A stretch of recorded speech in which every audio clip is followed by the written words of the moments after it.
Hi, good guys. Magandang hapon sa inyong lahat. It's me again, Eloy sa Aguinaldo na guys. Meron ako papasilip sa inyo na bagong renovation namin and it's under DMCI. So guys, first ever na gumawa ako ng renovation under DMCI. So excited ako. Nagpasilip sa inyo ngayon yung ating renovation or enhancement na ginawa dito sa loob ng unit ng client ko. So guys, pasukin natin. Let's go. Ay, dyan ko muna pula. Dyan muna. Eto pala. So, syempre, nandito na tayo sa pinaka-entrance, ano. So, ito yung, ginawa natin dito sa unit ng client ko para ma-maximize yung pinaka-entryway niya. Naglagay tayo dito ng pinaka-shoe cabinet niya and then the same time, voila! Ayan, meron siyang sitting area and then of course may mga storage tayo ng shoe cabinet niya. Shoe cabinet, ayan. So medyo marami tayong abubot dyan. So sasara na muna natin. More storage yan and then of course meron tayong patungan dito ng mga susi or cellphone pagpasok.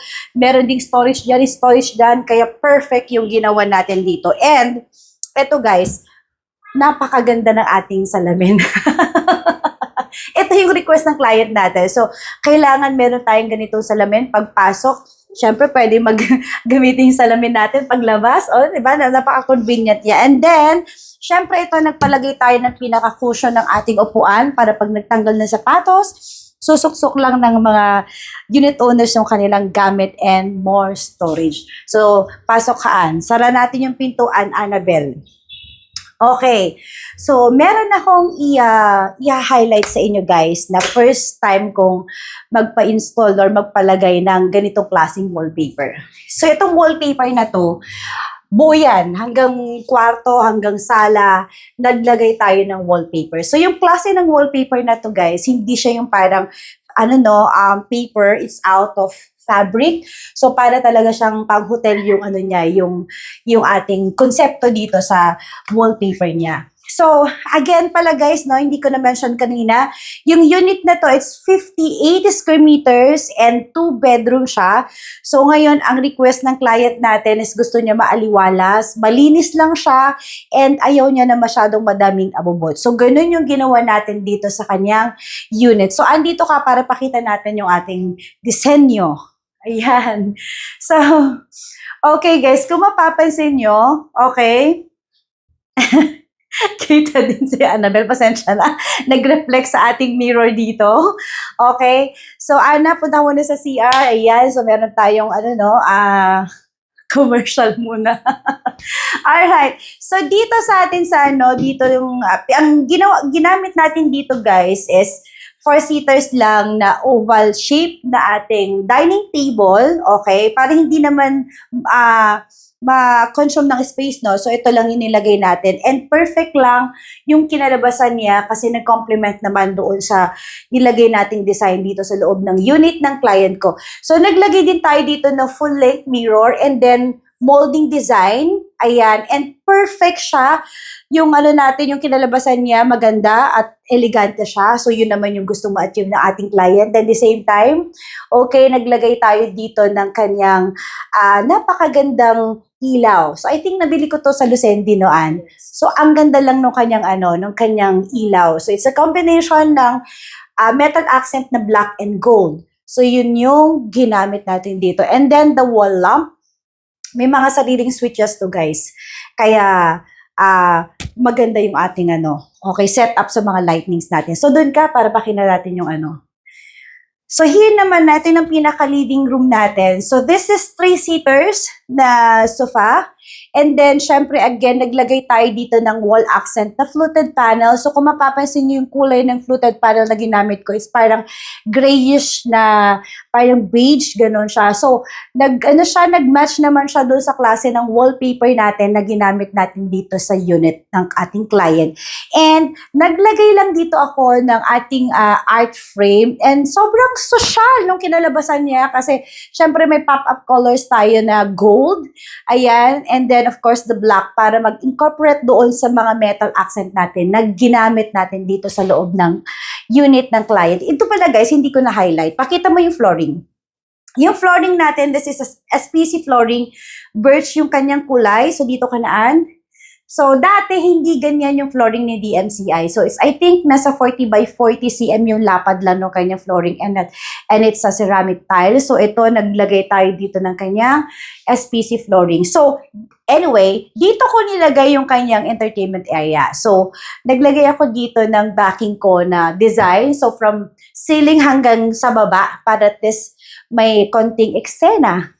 Ayan, or detailed ng ating backing sa TV. So, this is 43 inches para hindi naman lumagpas dun sa ating backing design. So, naglagay din ako ng pailaw. And of course, naglagay tayo dito na fluted panel, which is, may harmony pa rin yung wall accessories na nilagay natin sa mga walls ng unit na to. So, here, naglagay naman tayo dito ng customized na TV rack, okay, so may mga shelvings dun sa loob niya, so hindi ko na siya bubuklatin, ano. So, and then here naman, guys, is etong ating mirror, kasi yun yung request ng client natin, more mirror para at least, yung reflection, mapalaki niya, mapalawak niya yung space na meron tayo. So, dito tayo sa master bed. Di ba na-mention ko sa inyo kanina, it's a 2-bedroom, so ito yung CR, ito yung dalawang kwarto, so sa master's bedroom muna tayo. Sa mga DMCI na unit owners, alam niyo kung anong setup ng pinaka-bedroom ng ating, tawag nito, ng DMCI. So, here, so, this is a customized na queen size bed. Ganito yung setup niya. And then, naglagay ako dito na parang pinaka-headboard / patungan, okay, ng ating mga anik-anik na gustong ilagay ng ating kliyente. Ayaw niya na masyadong madaming ganap. So, naglagay lang ako nito ng ledge. And then, ganun din, naglagay din tayo ng ledge. Again, mapapansin nyo, wallpaper pa rin tayo kasi yun yung request ng ating mga kliyente, wallpaper. Sobrang linis lang yung kinalabasan ng wallpaper. Parang sobrang pulido yung pagkakagawa niya. Ayan, and then, yun nga lang, medyo mahal. Mahal talaga. Which is, worth it naman siya. So, pagdating naman sa ceiling natin dito sa bedroom area, so naglagay tayo ng cove ceiling, may ilaw tayo ng mga pin lights and strip lights. So, Ann, pakita mo dito ka, doon ka pala. Okay? So, this is 55 inches na TV and then naglagay din tayo dito ng TV rack niya. So, medyo maluwag yung walking space niya, walang sagabal. Kaya nakapagpalagay pa ako dito ng kanyang TV rack. So, here Ann, papakita natin yung kanyang wardrobe cabinet. Yon. So, eto, naka-customize din yung wardrobe cabinet ng client natin. So, full-length mirror siya na sliding. Ayan siya, and may mga gamit na siya. Okay. I think na to hold on lang Nasa-sensor tong niya yan. May ilaw siya. So, pag kung gusto lang ni client na buksan yung kanyang, para makita niyo yung mga gamit-gamit niya. So, yun. Ang nice. Sobrang relaxing yung bedroom ng ating client. Okay. Dito naman tayo sa a small room. Okay, yung pangalawang, okay, I think kailangan mo touch yung ilaw niya kasi medyo magda-darken siya. So guys, naka-customize yung ating bunk bed. So, this is a single bed. It's a 36 by, medyo hinabaan na natin. Kasi sayang space. Look guys, papasilip ko lang sa inyo. Ayan. Sobrang komportable kaya, di ba? Pag maglagay ka pa dyan ng mga gamit-gamit mo. So, pwede dito. And then, of course, okay, dito. Ayan. So, pag merong guest yung ating client, pwede dito aminaan. Pakita ko sa kanila. Okay. So, ito yung itsura niya, guys. Ayan. Ito ang itsura ng kanyang So, pwede ka pa makaupo dito. Actually, single bed din siya. It's 36 by 75, pero medyo mas mahaba lang yung natin. Ayan. And then, naglagay din tayo ng mga shelving design. Okay, baka mamaya mahulog tayo. So, ayan na siya, guys. May mga shelvings din tayo dito. So, pag may mga guests, pwede sila dito, and then, naglagay lang din ako dito ng ng kanyang track light, hindi na tayo nag-cove ceiling para hindi mo baba yung ceiling niya, no? And here, yan yung kanyang customized na wardrobe cabinet. So, ayan guys. Ay, yung CR pa pala, hindi ko pa pala napasilip. So, silipin muna natin yung CR. Cut mo muna. Labas muna si Annabel. Okay. So, wala na pala si Annabel. So, dito tayo sa may mismong CR niya. So, maluwag yung yung CR ng ating dito sa DMCI. So, pinaano din natin, naka-upgrade din ang kanyang CR. So, nag-retile tayo ng wall niya, even the flooring. Ayan, then naglagay din tayo ng kanyang shower enclosure. Tapos, naglagay din tayo ng lagay ng mga sabon and water heater. Ayan, so sobrang luwag lang siya, maaliwalas, simple, but masarap sa mata. So, hindi siya magulong tingnan. Yon, and of course, the medicine cabinet, nag-upgrade din tayo ng lavatory niya and the base cabinet. So, labas na tayo.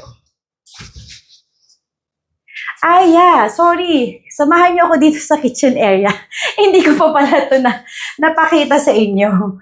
Okay, so dyan kaan. Dito ka sa natin. So, ito yung upgrade na ginawa natin sa CI niya. Dati, wala to. So, totally empty siya. And then here lang, yung pinaka-countertop niya, tsaka base cabinet niya. Pero, yun nga, binago natin lahat. So, yung dating countertop niya, it's black. If I'm not mistaken, parang black ata at that time, yes. So, nagpalit tayo ng quartz na white with a husky golden gray na design. And nag-replace tayo ng kanyang door cabinet ng glossy laminated white para at least ma-achieve natin yung maaliwalas na look ng kitchen. And of course, meron tayong glass na door na as an accent, tapos may ilaw. And here naman, okay, so kagandahan, nandito yung kanyang provision for the water, washer nila, washing machine. So, nag-upgrade din tayo dito ng kanyang, pinaka-countertop, backsplash, and of course, itong ating mga cabinet. Ayan, so dito na pinatong ng ating mga unit owners, yung kanilang mga appliances na maliliit. And of course, itong kanyang ref. So, yun. Going back tayo dun sa living room. Ayan, dyan kaan. Dito ka. So, yun. Sobrang nice, guys, yung kinalabasan ng first renovation ko dito sa DMCI. So, I hope na nagustuhan ninyo. Yung sa mga unit owners ng DMCI, mag-call lang po kayo or mag-chat po kayo. Then, tingnan po natin kung mapapaganda rin po natin yung unit po ninyo. And again, kausapin niyo lang po ako kung anong gusto niyong gawin sa unit if ever na magpa-design po kayo sa amin. So, maraming salamat po. Thank you so much and bye!